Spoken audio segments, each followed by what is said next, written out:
Top European officials cautiously welcome the Ukraine peace deal sealed in Minsk, while the media, though, is quick to bash it as only Putin's victory. The latest NSA fears have been revealed in leaked documents showing concerns that Iran has now learned cyber warfare from the attacks being waged against it. A police officer in Los Angeles shoots a teen in the back after spotting a handgun that turned out to be a toy pistol.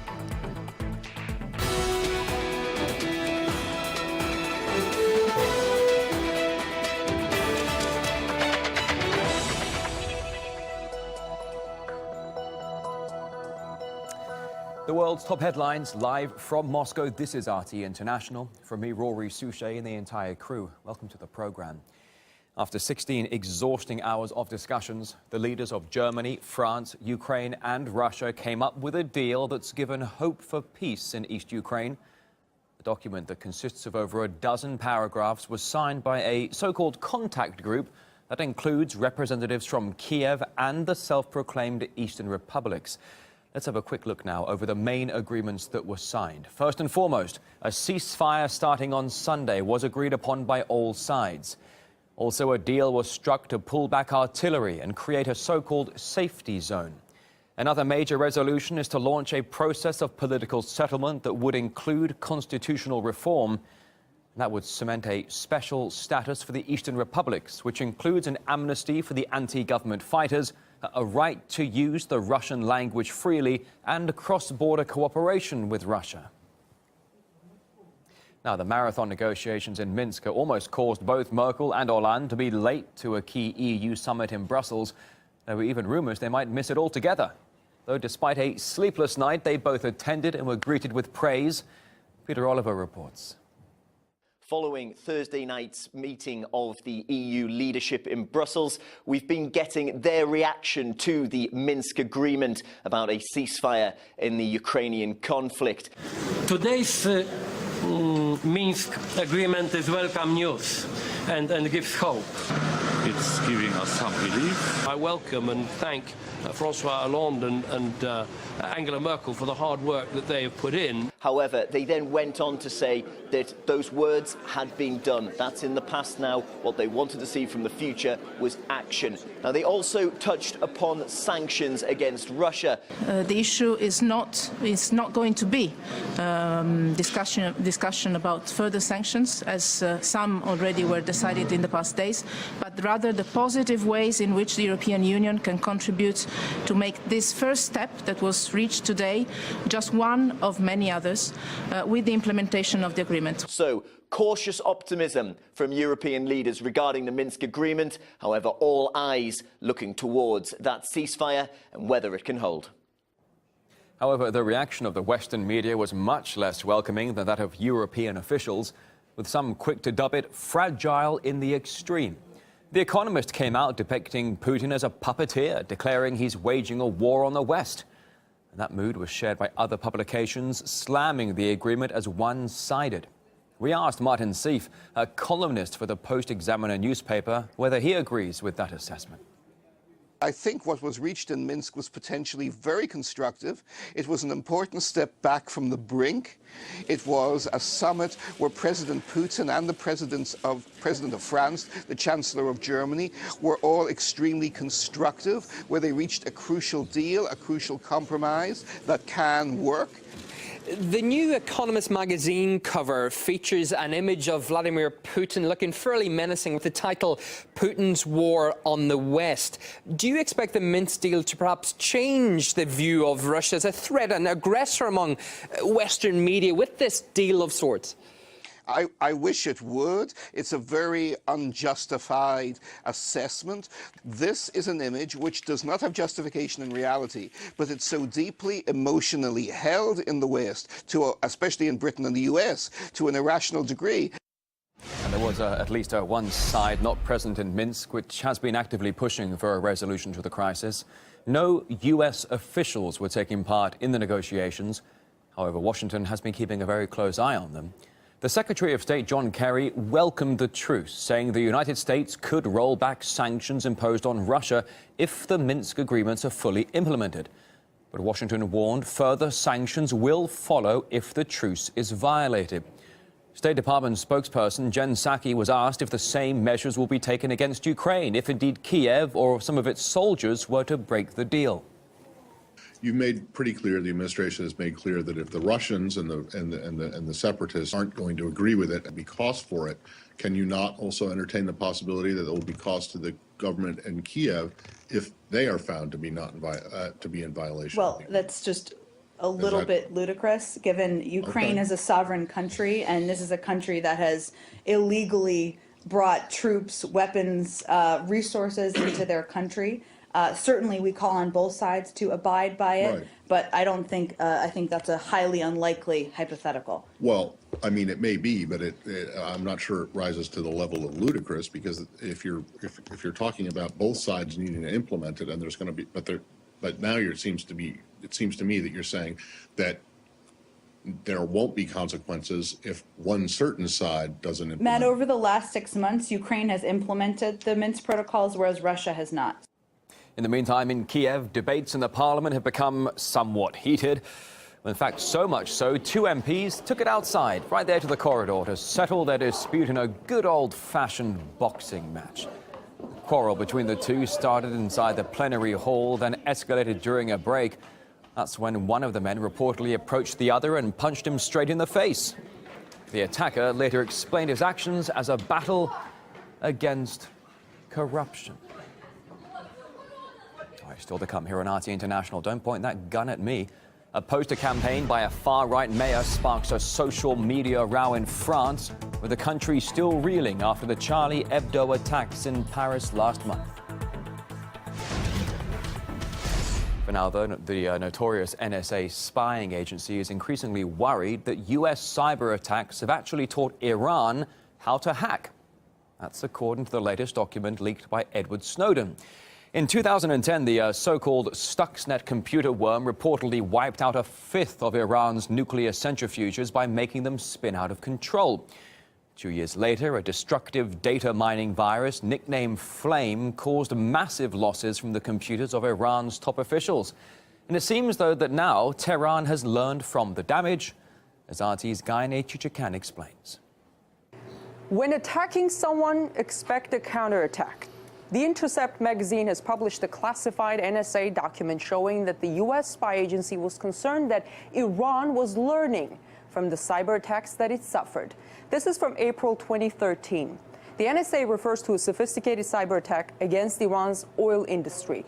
Within months, Iran was apparently able to replicate that attack. The U.S. never openly admits to its top-secret cyber attacks, but back in June of 2012, the New York Times interviewed U.S. officials who, on condition of anonymity, said that President Obama, from the beginning of his time in office, had secretly ordered sophisticated attacks on the computer systems that run Iran's nuclear enrichment facilities. Those officials also told the New York Times that the U.S. president was very well aware that with every new attack, the U.S. was pushing digital warfare to a whole new level. Ray McGovern is here today to discuss this. Mr. McGovern, thank you for joining me. Most welcome. Do you see any indication that U.S.-developed viruses were eventually used against the U.S. or its allies? Yes. What you have to do is consider Saudi Arabia an ally, because when Iran was targeted, its oil industry was targeted in April of 2012, 4 months later, the Saudis lost tens of thousands of computers full of data for their oil industry. Now, you can guess who made the virus attack, or the cyber attack on Iran, but it's pretty clear. Which we don't know. Which we don't know for sure, but you know, I give you a good guess that it was just as with Stuxnet, which we do know before, that Israel and the United States, hand in glove, worked on this. These viruses, as I understand, have a tendency of migrating in unexpected ways. The one that was designed for Iran's nuclear power plant, the so-called Stuxnet, then spread across the world, right? Yep. That's the danger. It causes a havoc in many systems. And unless you're really, you know, they say, well, it was a mistake. Well, hello, you make a mistake in something like that, you can cause untold damage. The U.S. is not only fighting cyber threats, it turns out it's been leading the digital warfare by example. In Washington, I'm Ganesh Chekyan, RT. US President Barack Obama has flown to the other side of the country to attend a cyber summit at Stanford University. There he is set to sign an executive order for private tech companies to share more information with the government in an attempt to fight future hacking threats. This follows the launch of a new unit that brings together information from various law enforcement and intelligence agencies to battle cyber attacks. But cybersecurity experts have, well, a number of concerns with the idea. The issue with this new agency is where is the limitation on what the use of the data is going to be, what's collected and what's being used. When you can do things in real time, when you can see different packets of information going across the internet in real time, you can look inside, you can decide what you want to do. You can record the information, you can block the information, or you can modify the information. That's the issue here, is what are the limitations to what can be done with this information. Once the information's collected, it's like a genie getting out of the bottle. It's going to have its own life. Most people I talk to in Silicon Valley are fairly negative on this whole concept. They think we're already spending enough money to spy on things. All right, it's RT International. Thanks for joining us today. A very short break, but then we're back with a look at Canada's natives who are actually taking on their government over a forced adoption practice that they call cultural genocide.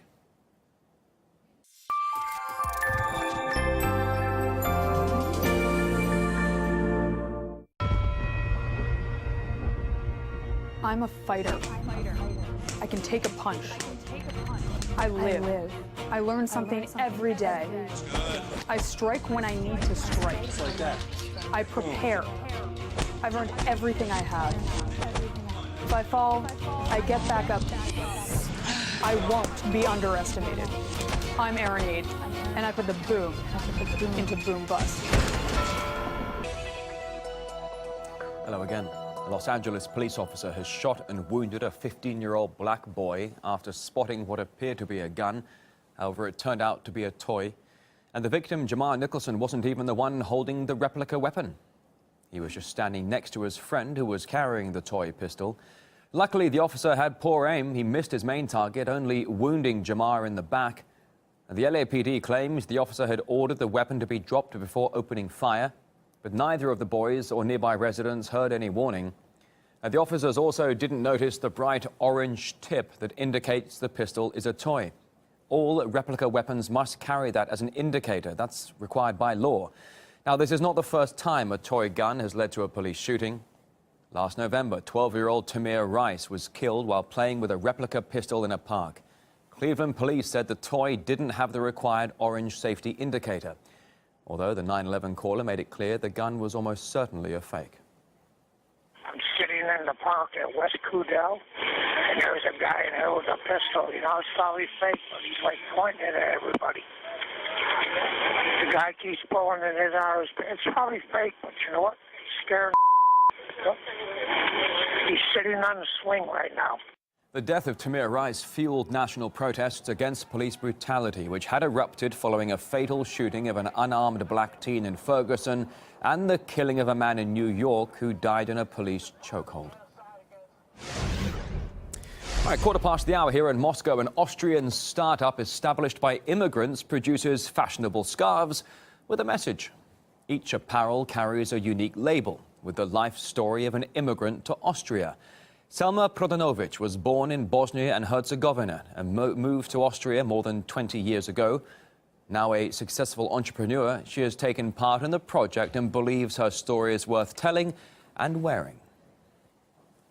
If you can see here, there's a big tree in the middle. And that's basically the story is that I came here, I had nothing. I had to start from scratch. And I had to, basically, I built this tree with all these roots, which are represented in the design, the tree and the roots that are started in the rock. So basically, it was a very difficult start when I started here. And it came up to be a tree with a lot of roots and a huge network of people and enabling other people to be entrepreneurs. Well, the company has no shortage of inspiration, as their blog shows. In fact, all profits are reinvested to help newcomers to Austria. We spoke to one of the founders who says they wanted to change the negative image of immigrants. Well, the main reason was to bring more positive awareness about immigrants in Austria, because we hear so much about what we do wrongly, yet there are so many out there who do so much right and who contribute so much to the economy and to the culture of Austria. So I think there is a huge need for role models, for examples, in order to change the mindset of certain groups of people in Austria. Well, in the meantime, a Canadian group has been trying to eliminate negative Muslim stereotypes by using hugs. A blindfolded Muslim man stood in the street ready to hug anybody who wanted to join in. He was embraced by more than 20 strangers in less than 3 minutes. RT's In the Now program spoke to the organizer of the experiment.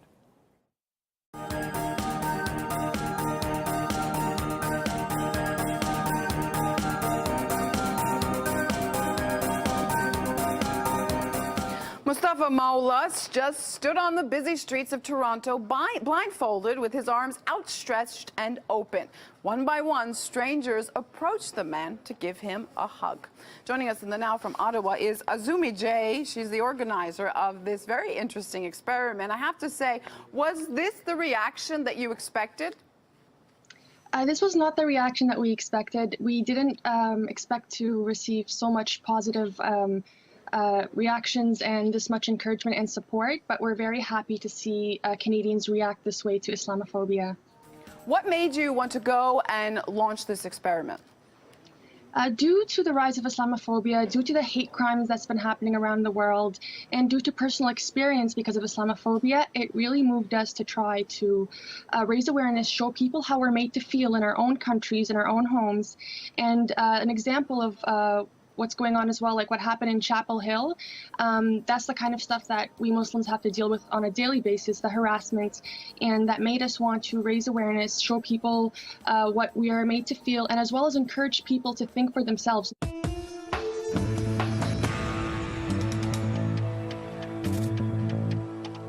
A new poster campaign has drawn anger in southern France.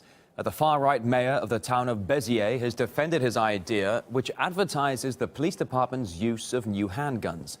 The story has sparked widespread mockery, though, on social media. The ad says from now on, the municipal police have a new friend. Locals immediately went to Twitter and Facebook, saying their town now looks more like the Wild West. Some also poked fun at the ad online, posting liquor bottles, pictures of RoboCop, and even tanks right next to the text of the poster. Political analyst Pierre Schweitzer thinks the whole situation points to the panic that's gripping post-Charlie Hebdo France. This is definitely provocative, but that was the original intention from the mayor. You know, he's an extreme right, mayor. This mayor, called Robert Ménard, he promised during his campaign, he promised to give guns to the local police when he was elected mayor. So he had to keep his promise. That's the first thing. And the second thing is that, given the context with the attacks on Charlie Hebdo, there is definitely a fear of crime that is probably higher than the crime rate itself. Well, a few clicks away for you right now online. Norwegians are believed to have been taking leading positions within the Islamic State. That's according to the reports by the country's intelligence service. They have several examples of such cases, with more than 100 Norwegian citizens joining Islamic State. Those details right now at RT.com. Also there this hour, the popular US film American Sniper is accused of raising anti-Islamic sentiment across the country. It's said to rewrite the Iraq War and to draw a racist portrayal of Arabs. You can read more on the film that was nominated for 6 Academy Awards via RT.com. Right from the scene. First-rate news and eye-gripping pictures.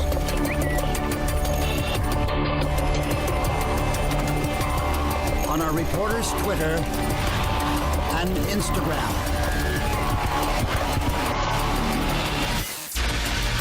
To be in the know, follow us online.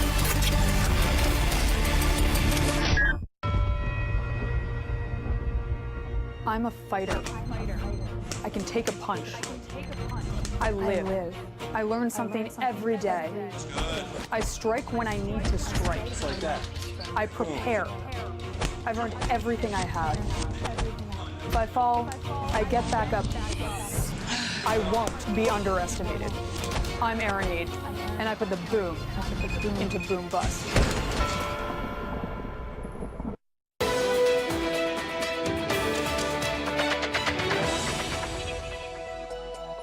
It is RT International. NASA's Sun Observatory has marked its 5th year in space with some breathtaking new videos. Have a look at this.